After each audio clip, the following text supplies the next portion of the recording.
Hello and welcome to a special episode of To The Point, brought to you from the capital of Pakistan, Islamabad. My guest today is Pakistan's Prime Minister's foreign policy advisor, but in fact he is the de facto and widely recognized de facto foreign minister of this country, Sartaj Aziz. This is Mr. Aziz's first interview to the Indian media in 2016. Mr. Aziz, on Friday, 48 hours ago, Pakistan filed an FIR by the Counter-Terrorism Department in Gujranwala in connection with the Pathankot incident. It's happened roughly 6.5 weeks after the incident. Was this a difficult decision for Pakistan to take? I don't think it is difficult, but it was lengthy in the sense that anytime you do anything legal, you have to complete all the formalities. So in this case, it took about a week or 10 days to constitute this special investigation team. Because whenever a crime happens across the border in another country, it's much more difficult to pursue the legal requirements because you don't have all the location or evidence. So the special investigation team had to investigate the telephone numbers or whatever links were available and to find out who could be. And then another 10 days, so I don't think it is that long, but I'm glad that finally this legal requirement for the investigation to proceed has been taken. Now, one question that has arisen in India is that this FIR doesn't mention any names. It's about unspecified, unnamed people, nor does it mention the Jaish-e-Mohammed. Instead, it talks about an unspecified proscribed institution or organization. Why are names missing? Well, obviously, you can't presume just because of some telephone calls were received at certain numbers as to who is involved. Even the identity of those attackers who died in Pathankot has not yet been established. So this is the first step of the investigation, and as additional evidence is provided once the investigation team visits India, then obviously names will happen and whosoever is responsible will be acted against. But as a precautionary measures, when the incident came, they did investigate and took under custody the head of the Jaish-e-Mohammed, as well as sealed some of their premises so that the evidence can be... You said a very important thing there. In the initial stages, the police took into custody the head of the Jaish-e-Mohammed, that is to say Masood Azhar. He is in custody? Yes, protective custody. He is in protective custody? Yeah, yes. Because the papers in India have been questioning this. You're saying he is definitely in protective custody. That's right.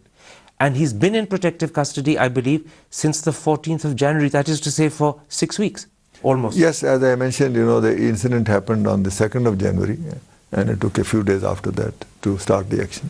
So from 14th January till today, Masood Azhar is in custody. This is what is reported. Just reported, or is it a fact? I mean, reported by the agencies concerned. And it is a fact? Yeah, absolutely. You said something else also. You said that the FIR is only the first stage.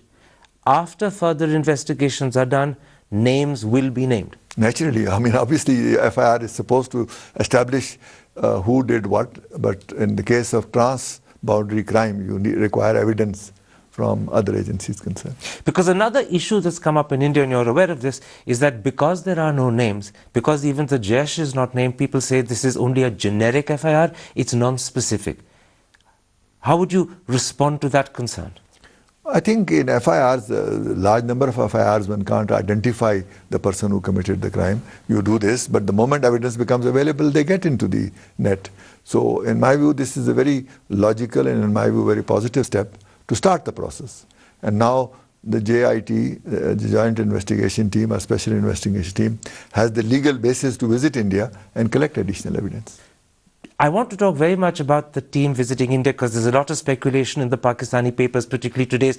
But first, two quick questions. Reuters, reporting on the 9th of February from Pakistan, said the Pakistan authorities cannot find any evidence connecting Pathankot to Masood Azhar. Yet you've just told me that Masood Azhar has been in police custody from the 14th of January. That means he's been in police custody for almost 6 weeks. As a precautionary measure. Yeah. So what is this point Reuters is making that you can't find evidence linking him to Pathankot? I don't know what the basis is. The basic thing is that once the only evidence available so far has been the phone calls and the phone call numbers.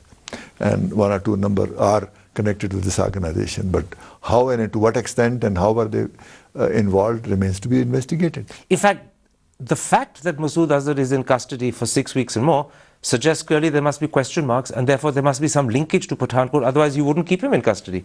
We see since the phone calls were to Jaish-e-Mohammed's headquarters in Bahawalpur, this is what was alleged. So obviously you do, as a precautionary measure, also see the head of that organization, some other operatives also, not just him. So I think it's a precautionary measure to make sure that if any evidence becomes available, then you can include them in the evidence. Is he cooperating with the authorities? I'm not aware of any, the actual conduct of this. Now you say that the phone calls were to Jaish-e-Mohammed headquarters in Bahawalpur. There have also been reports in the press that the Pakistanis are saying that these phone call numbers are unregistered, that they've been issued on the basis of fake identities. Are those reports false or correct? I think only one phone number was in use, which was there, and the rest were not in use. So I'm not aware, but I think this is what I've seen in the media, that there are only 1 or 2 phone calls which were traced, the rest were not in use. But these phone call numbers are actually part of the FIR lodged in Gujranwala on Friday. Yes, they have been mentioned in the FIR. So all these phone numbers will be investigated and inquired into. Naturally. And efforts will be made to trace who are the owners and then to question or arrest them. I think phone calls alone would not be enough if somebody made a phone call. I think the weapons used, their actual identity with proper fingerprints and all that, who are the 4 people, then establishing the link of the perpetrators with those will be more important than the phone call. Let's come to the SIT. The papers in Pakistan suggest that in fact you have approached the Indian government for permission to send the SIT. Have you done so? Oh yes, we have, because we need evidence, so we have told them that we are ready to send it, and they, I think, have agreed in principle, and as soon as our homework in terms of evidence that we require is complete, we will inform the government that a team is ready to visit. You said 2 very important things. A, you've requested permission to send an SIT, and India has agreed in principle. Yes, I've understood correctly. that's right. You're also saying that it will take your team a week to 10 days to do their homework in Pakistan, and then they'll be ready to go. Well, I can't give an exact time, but I think very soon they'll be ready to go, and then we'll inform the Indian authorities. Now, we're doing this interview on the 21st, a Sunday in Pakistan. Are you roughly suggesting that the team could be in India, the SIT could be in India by the end of this month or the first few days of March? I hope so, because the earlier the better, as soon as our homework is complete. So I think in the early part of March it should be possible. And what sort of access would the SIT be looking for in India? I won't like to speculate on it. I think the SIT will obviously spell out when they go there. One of the things that has happened is on Thursday, the Indian Defence Minister Manohar Parrikar in an interview to me said that the SIT wouldn't be given permission to go to the Pathankot Air Force Base because it's a military installation. Would Pakistan understand that, or would that be a problem for you? Well, if they need any evidence, material evidence which is connected to the location, and I'm told that they were also partly in the residential areas of the camp. So it should be possible to provide some access. I mean, this is something which they will discuss when they go there to see what evidence they require. And at that time, they can explore with the Indian officials what kind of access and to which part. But what you're saying is that the team would like access to some parts of the Pathankot base, at least to the residential areas around where the attack happened. Well, I don't want to spell out what they need. What I'm saying is that, by way of example, that if any team which can visit the crime of the scene is always helpful. So let's hope that they will have access to whichever facility is possible. They will at least spell out the evidence that they require, or the additional information that they require. So let's hope that they will be able to do so. The Pakistani papers say that at the moment your NSA General Janjua is in direct and frequent contact with India's NSA Ajit Doval, and that details about the visit of the SIT are being actively talked about and decisions have been taken. Can you confirm that is true? Well, they are in regular contact as far as I'm aware. Regular contact. What does regular mean? Once a week or fairly frequently? No, there's not fixed time, but whenever they need to talk, they talk. So this is very important again, because what it suggests is that behind the scenes, without the world outside knowing, the two NSAs are talking to each other and sorting out problems stage by stage. Yes. That is something the world doesn't know, but it is actually happening behind the scenes. Yes. And I assume that this is deliberately not being revealed to the public, because otherwise you create problems. Well, national security issues sometimes are handled better when they are not in the media glare. On Thursday, when I interviewed him, the Indian Defence Minister said that Pakistan was pretending to be asleep. He said that Pakistan was dragging its feet.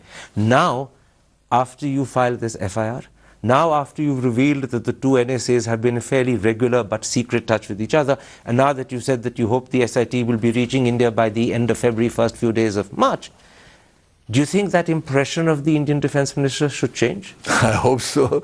I mean, our response has been both prompt and positive and active, and I hope there is better acknowledgement of what we are doing in this case. You know that there are always doubters in the two countries about the intentions of the government from the other side. Just as people in Pakistan have doubts about India, there are people in India who have doubts about Pakistan's sincerity. How can you convince them that this is a genuine FIR, that names both of individuals and the Jaish will come in due course, and therefore they shouldn't be skeptical, they shouldn't be doubtful? You see, I think the more important context is the actions we have taken in the last 2.5 years against terrorism without discrimination. And this is very important, not just from Indian perspective, but from our own perspective, because terrorism had affected us much more seriously and on a much bigger scale than India has ever seen. We had the number of people killed in terrorist attacks, the number of bomb blasts, the number of suicide attacks is unprecedented since 9/11. And so in September 2013, Karachi operation. Then in June 2014, we started operations Arbiaz in North Waziristan. Then in January 2015, after the Peshawar school attack, we started the National Action Plan. And they have taken on a very large number of terrorist organizations, starting with TTP, then some others. And so our overall approach in this case is very much our own priority. We are not doing it particularly just because... You mean you're pursuing the Jaish because it's your internal priority to do so, not just because India is pressurizing? I'm not saying we are pursuing the Jaish. We are pursuing all terrorist organizations. And the world has acknowledged that and as a result of this action that we have taken, the terrorist attack and bomb blast have gone down by 50% in 2015 compared to 2014. Which I accept. So, okay. But the problem is attacks in India continue. Gurdaspur, Pathankot, Deenanagar. But I know. So the important thing that I'm emphasizing is that we should not give non-state actors and such terrorist organizations the opportunity or the veto over India-Pakistan relations. And otherwise, you can always have an incident. It's not difficult to orchestrate here, or in India or in Pakistan. So the India should put it in context that in Pakistan there is a new resolve, a very strong determination to deal with terrorism in all its forms and manifestations. And Pakistan is more seriously affected by terrorism than India. And when you say that India should take note of the new resolve in Pakistan to deal with terrorism, people would ask, does that include the terror India faces from Pakistani soil? Does that include LET and Jaish? Because up till now you've concentrated on TTP, Jahangir Lakshmi. Those are internal terror problems. What about the terror we face? Well, in due course, the turns will come, but we will do this in our own time and sequence, depending on both our capacity and the manner in which we proceed. Because you see, the National Action Plan that we have formulated is not a short-term plan, it's a medium-term plan, which has very multi-dimensional targets, which includes madrasa reform, which includes... You said a very important thing. In due course, LET and Jaish's turn will come. You have your own sequencing. You're saying, let us deal with the internal terror first, then we will turn to the terror you face. Simultaneously, we are doing a number of things which are not necessarily just one after the other. For example, madrasa reform covers all organizations, so that unregistered madrasas are closed, their financing is closed. And so, in some respects, and then in the case of Jaish-e-Mohammed, in the case of Jaish-e-Mohammed and Jamaat al-Dawa, they are under UN sanctions. And we are already implementing their sanctions in terms of blocking their funding to the extent possible discovered. Secondly, their ability to be broadcast and their messages. Can I mention this? You say in due course their turn will come. That is reassuring, but it's disconcerting at the same time, because what it suggests is that that turn hasn't come as yet. It's only going to happen down the road. So for a while, India will still face LET and Jaish terror. No, it has come in certain forms. I'm saying not in all forms. One is, total crackdown, which requires a different kind of military action. That hasn't happened. It may not happen because we can probably do it without non-military means. Terrorism can't be controlled only through military means. Terrorism can be controlled through a number of... Jaish and LET will be controlled in the first instance through non-military means. See, now, I cannot, tell you our counter-terrorism strategy in detail in relation to one or the other organization. No, that I understand. This is not my job anyway. But you are pursuing it in a very mechanical and that kind of a way, which is not the way to deal terrorism. Let me ask you one more question. Pakistan's Prime Minister, including on Friday, just 2 days ago, very forcefully and emotionally said he would eradicate terror from the soil of Pakistan. Many in India say that when you passed your 21st constitutional amendment after the Peshawar school attack, which was then ratified by your Supreme Court in August 2015, those military courts that you then set up have very effectively tackled the terror Pakistan faces internally. A whole list of Pakistani terrorists have been convicted. Why can't the Lakhvi case be moved to such a court? Because many in India believe the military courts would be more effective in tackling Lakhvi. The civil courts have allowed the case to drag on for 7 or 8 years. It would be very reassuring to India if you were to say, we will consider moving Lakhvi to a military court. First of all, I don't think this distinction is correct, that civil courts don't act. There are a large number of cases do successfully succeed in civil courts. But in September, we wrote a 4-page letter asking for evidence in the Bombay trial case, and we haven't received a response. And our Foreign Secretary wrote to your Foreign Secretary. And there was very specific evidence that is required to continue the Bombay case and bring it to a conclusion. And that has not been, that evidence has not been... This is important. You're saying in September last year, your Foreign Secretary wrote to the Indian Foreign Secretary asking for evidence and details to pursue the 2611 Lakhvi case, and you had no reply at all. Roughly 5 months have gone by, and no reply. Not yet. Has there been any reminder or any further... Well, they have been discussing when they met briefly on the sidelines of General Assembly, etc. And they were still saying we are examining the issue, but not really, because there are a few things that are very critical. This is one reason why Pakistan repeatedly says to India that the Lakhvi trial is dragging on, because there is no evidence forthcoming from India. Additional evidence that we require. Welcome back. You're watching a special To The Point brought to you from Pakistan's capital Islamabad with the country's de facto Foreign Minister, Sartaj Aziz. David Headley recently deposed to an Indian court by video conferencing from America. Why don't you get him to do the same thing? He can give a lot of evidence. The Americans will facilitate it, and the gap that is holding back prosecution will be completed. Why not get him to give evidence directly? He is an approver and double agent, not trustworthy at all. So in Pakistan's eyes, Headley is not a credible person? No, not at all. I'm sure in Indian eyes also. Many comments I've read is not very complimentary. So there's no question of Pakistan getting Headley to depose in a Pakistani court? No. No. At least I would not advocate it. One other question about David Headley's testimony, because it's attracted a lot of attention and made a big impact in India, both with the press and with the public. The things that Headley has said about the ISI. He's claimed that Lakhvi's ISI handler is a Brigadier Rayaz. He's named 3 other ISI officers connected with the LET. They are Colonel Shah, Lieutenant Colonel Hamza, and Major Samar Ali. Speaking about himself, he said that a certain Major Iqbal gave him $25,000, asked him to get defense intelligence, to recruit Indian Army personnel for spying purposes. And finally, he says that the videos that he shot were given to Major Iqbal as well as others. Are these issues Pakistan can at least inquire and investigate into? I would not comment on anything Headley said. Because he's not credible.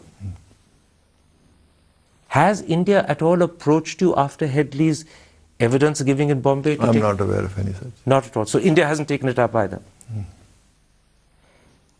Does it worry you that at a time when the Pakistan Prime Minister is so keen to further relations, the Headley evidence in India and its impact may have created a further obstacle? And so, I don't think so. I think the more thing that worries me is that our relationship had gone into, as before, into a down phase throughout the year 2015. But then on 30th November, two prime ministers met in Paris, and they decided to improve the relationship and start the dialogue. was that an process. impromptu? Was that an impromptu meeting? Well, obviously they were both there, and the Prime Minister Modi decided to approach Mr. Nawaz Sharif and say, let's do something. He just decided there and then? I don't know whether they decided there and then or earlier, but they met without any schedule, and it was a short meeting, and they said, let's. And the Prime Minister said, in that case, please send your foreign minister to our Heart of Asia Istanbul process meeting in Islamabad on the 9th of December, which was 10 days later. So he said, yes, I can send her, provided the NSAs meet. And the two NSAs met in 6th of December in Bangkok. And then 9th December she came here, Mrs. Sushma Swaraj.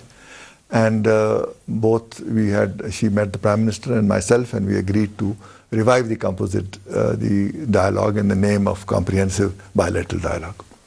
And the two sides agreed that the two foreign secretaries will meet very soon and decide the modalities and the subjects and the time schedule for how to proceed. The foreign secretaries are only going to decide modalities, not have a substantive discussion. Substantive discussion will take place according to that schedule then, the timeline and these modalities. And since this was done on 9th of December, we had within 3-4 weeks, the two foreign secretaries will be able to meet. And then, of course, the Prime Minister also visited Lahore to meet Mr. Nawaz Sharif on the 25th of December. And, Can I interrupt there? How did that meeting happen? There's a lot of curiosity. Well, I think Prime Minister Modi was flying from Kabul to Delhi, and Lahore said, why not stop over and wish him. But it was completely impromptu. For us, it was without any prior notice. There was no prior notice at all? 4 hours. 4 hours, that's all. So when that happened on 25th December. And on 2nd December, Pathankot happens. Now, does this incident undo the logic of composite dialogue and what we had agreed? The relationship between two countries is far bigger and far more important today than it ever was. Because, and in fact, it reinforces the need for dialogue and interaction. Because terrorism and extremism is one item of the composite dialogue. So you don't require special arrangements and all that, you can continue to do so. So my worry is more serious, that although your new High Commissioner has given a statement that the composite dialogue is not linked to or dependent on progress on Pathankot, in actual fact it has affected and delayed it. And that is very unfortunate, because the compulsion of better relation and the need, now Prime Minister Modi has been there for almost 1 year and 10 months, but the suspension of our dialogue is the importance of it increasing by the day, because the way the global situation is moving, the way the whole geostrategic environment of the world is changing, and here we are discussing Mr. Headley and discussing Pathankot, and the global issues and the challenges that we are facing and the regional issues are overwhelming, and yet we are stuck in certain grooves and certain mindsets. And that depresses and disheartens you?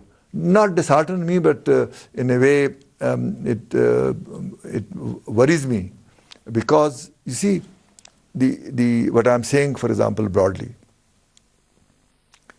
even countries like America, which have far bigger things, are developing what you call Pacific Partnership. But let's not go to America, sir. Let's stick to this. I'm saying, Pacific Partnerships.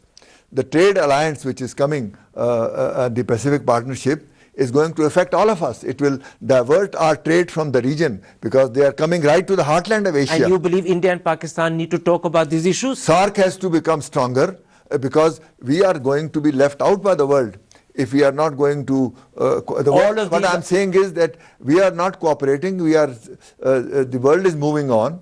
The global alliances are changing. Power structures are changing. All the more reason for India and Pakistan to cooperate with each other. And talk to each other. Then let me ask you this. You've confirmed and hoped that the SIT will visit by the end of February, first few days of March.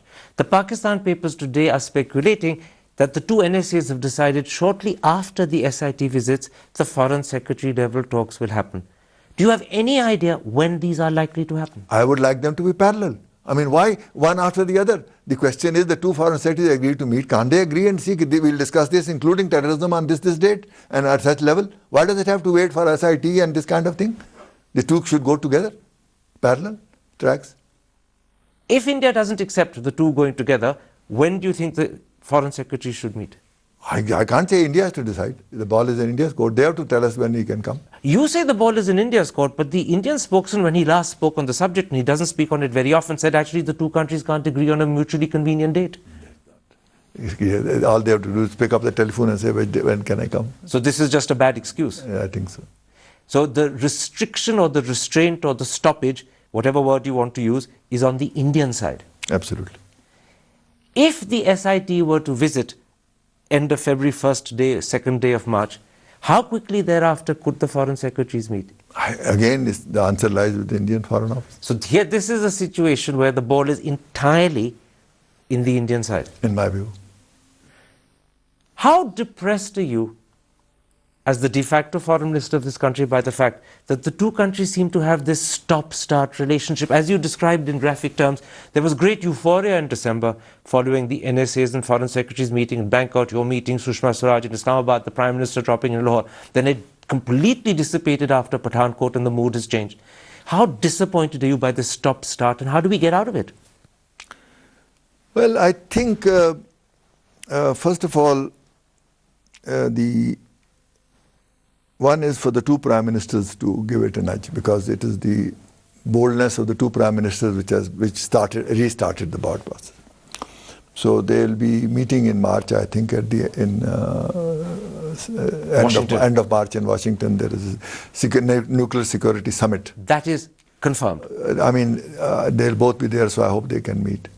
And before that also they need to contact, because in my view, this relationship can't be left to doubters and skeptics who are always looking for an excuse to delay things. The onus of responsibility is on the two prime ministers. And there I think Mr. Nawaz Sharif's commitment for improved relations with India has been there from his earlier tenure of the 90s and is widely acknowledged. And now Prime Minister Modi has also shown his willingness to start moving in that direction.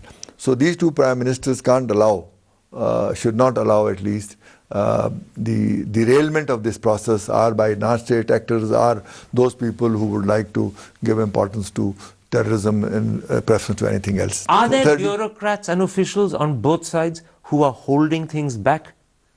Well, there are always, you see, frankly, it's not just individuals.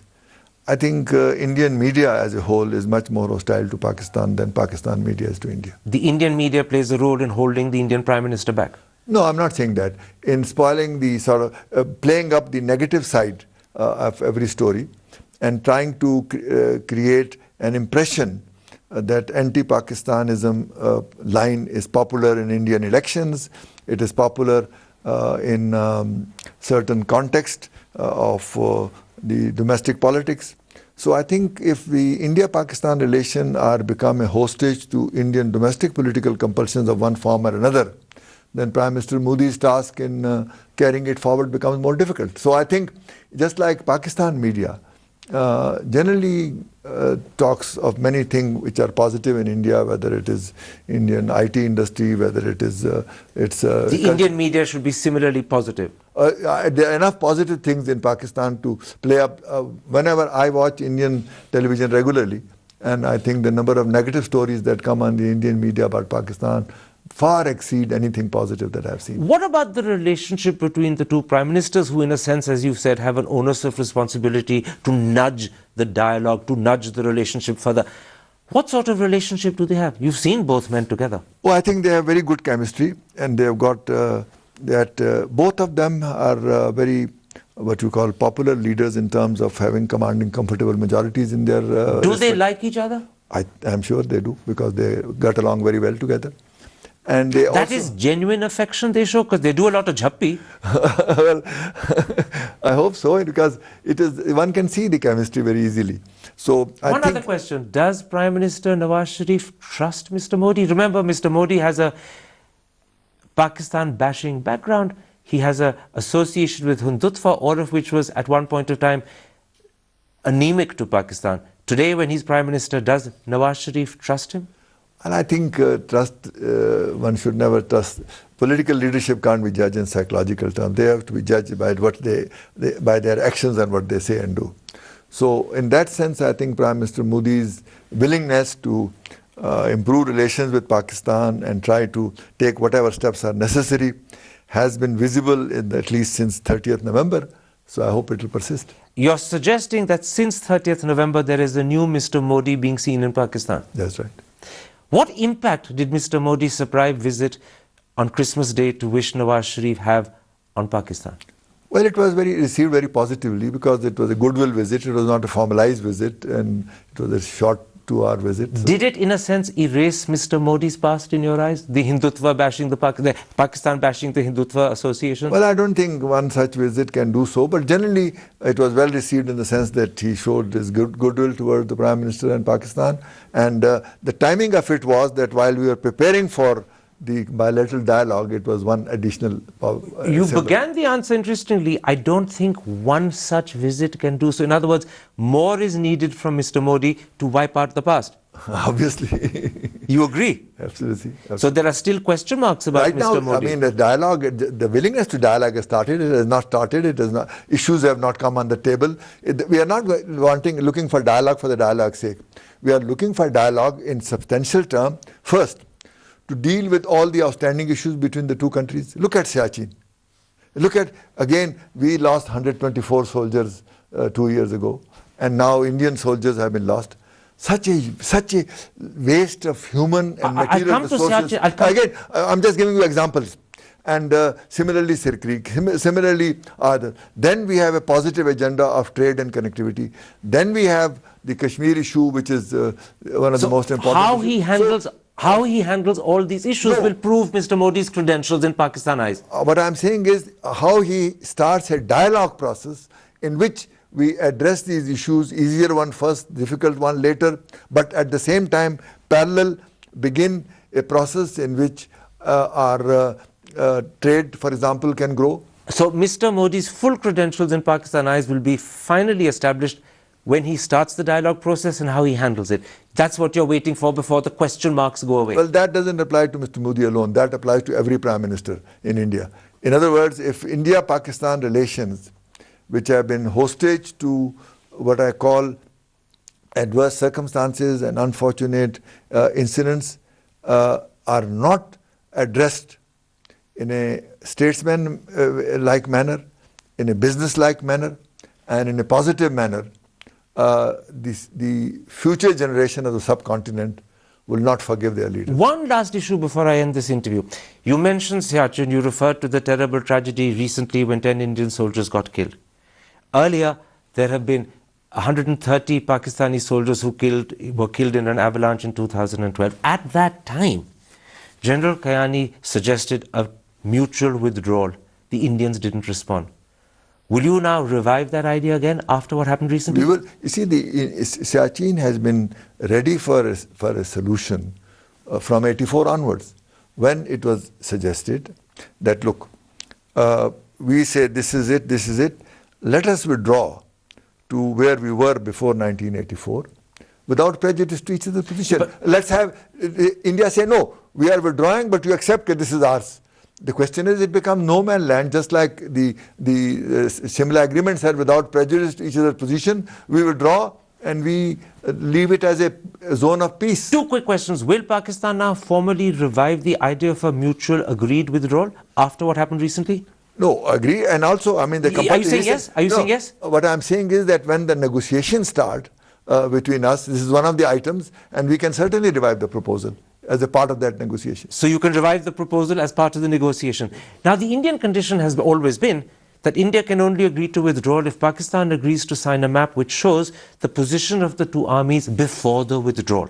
It's widely believed that during the days of President Musharraf and Prime Minister Manmohan Singh, when the back channel was happening, Pakistan had agreed to sign such a map. But it was never confirmed. I want to ask you now, is Pakistan willing to sign a map which shows the position of the two armies before withdrawal? Well, I'm not going to go into details of what was agreed and not. What I'm saying is that the formula for resolving Kashmir has been very close to... you mean Siachen? Siachen. Have been very close to agreement for the last so many years. And I think the basic proposal is that both sides should withdraw without prejudice to their claims on the territory. But you're not going to give me a firm answer about whether Because Pakistan... I don't want to get into details. We are not negotiating. So we have to wait for the group on Siachen. So the answer to my question will be given to Indians during negotiations, not to the Indian media. Is that right? One should never negotiate through the media anyway. But in other words, you're saying that it is possible you could agree to such a map, but you'd only give No, an I'm answer... not saying to any map. All I'm saying is that the formula on Kashmir that Pakistan had presented... Siachen. On Siachen was presented, is still on the table. My last question, because then we have to definitely end, and it's to do, unfortunately, with a man who continues to bedevil the relations between India and Pakistan, Hafiz Saeed. On the 5th of February, he praised the Pathankot attack and said that there could be more. Headley, even though I know you don't consider him credible, has once again repeated something that didn't need repetition, because we all knew it, that in fact Hafiz Saeed is the head of LET. He's also said that Hafiz Saeed used to visit LET, supervise all activities. My question is simple. Don't you have enough to at least detain and question him, even if you don't want to arrest and prosecute him? Just detain and question him and find out more. 3 times that we arrested him, the court released him because there was no evidence against him. No, can I interrupt? When you arrested him under the Terrorist Act, the court released him because in fact Jumaatul Dawa was not under Terrorist Act. And Rahman Malik, who was your Interior Minister of the time, accepted it. He said in fact JUD was on a watch list but not on the terrorist list. And that's why when you arrested him under the Terrorist Act, the court released him. It was an infirmity on the part of the then government that led to his release, not that he was free or non-guilty or without evidence. Well, you see, I don't want to speculate on legal matters which require legal course of action. So let's hope whenever there is a legal basis. My last question. People in India wonder, is Hafiz Saeed protected by the army and ISI and therefore beyond the reach of the civilian government? Is that why civilians like yourself are hesitant to tackle him, even to talk about him? I think these are old narratives which India continues to insist. You see, I know from the material that I have seen that 90-95% of the activities of Jamaat al-Dawa are welfare activities. They have large number of schools, hospitals, clinics, and every emergency they are the first one to arrive. So their public image is on the whole very positive. In your eyes, is he a good man? Well, I don't know him personally, so I can't say that. But basically the activities that he has, that the organization undertakes, has a lot of, and it is generally undertaken with public contributions. I mean, people contribute to it. So it's an organization which is compared to the old one, the Jamaat al-Dawa as an organization, has a lot of what you call welfare activities. You're saying JUD is not the same as LET, JUD does good work, and therefore questions about Hafiz Saeed are just questions, not evidence and proof. That's what you're saying. Well, evidence and proof is required, but what I'm saying is, under all law, organizations which are declared terrorist organization cannot function under new names either. So there are, and the UN sanctions still apply. But in terms of anything cognizable which will allow us to act, you need evidence. We need evidence. I'm going to end on a positive note. I'm going to repeat what you said because I think it's so important for audiences in India. Masood Azhar, the head of the Jaish-e-Mohammed, has been in Pakistan's police protective custody since the 14th of January and continues to be there. This hasn't been acknowledged or even known in India. You've confirmed it. Am I right? I have, but the question is, again, the entire focus in India is back to terrorism, to the exclusion of the broader issues that stand between the two. I understand. And this, I think, is very unfortunate, and this is exactly the narrative that the detractors of better relations, because terrorism discussion, no matter what we do, is not going to improve our relationship. What will improve is, because one incident or the other will happen anyway, and the whole world is in flames. Who has controlled terrorism in the world, whether it's Middle East, whether it is America, whether it's Europe. So Indian obsession by saying you do this, I mean the kind of attention that is paid to some of these incidents is naturally motivated by those who want to hold India-Pakistan relationship to the issue of cross-border terrorism, because that gives them a very easy option that there is actually no Kashmir issue, the real issue is terrorism. Although the large number of people who are fighting for their rights of self-determination in Kashmir, we regard them as freedom fighters and not as terrorists. But India's Indian obsession with this subject has now reached a stage which has made the entire relationship hostage to this narrative, which I hope some wise people and sensible people in India will try to broaden, because the world is moving on and we can't be hostage to it. Sartaj Aziz, a pleasure talking to you. Sources are saying that prima facie it appears that DU Professor S.A.R. Gilani encouraged anti-India slogan shouting. The statement of another professor, Ali Javed, points to two things. Gilani lied about the nature of debate and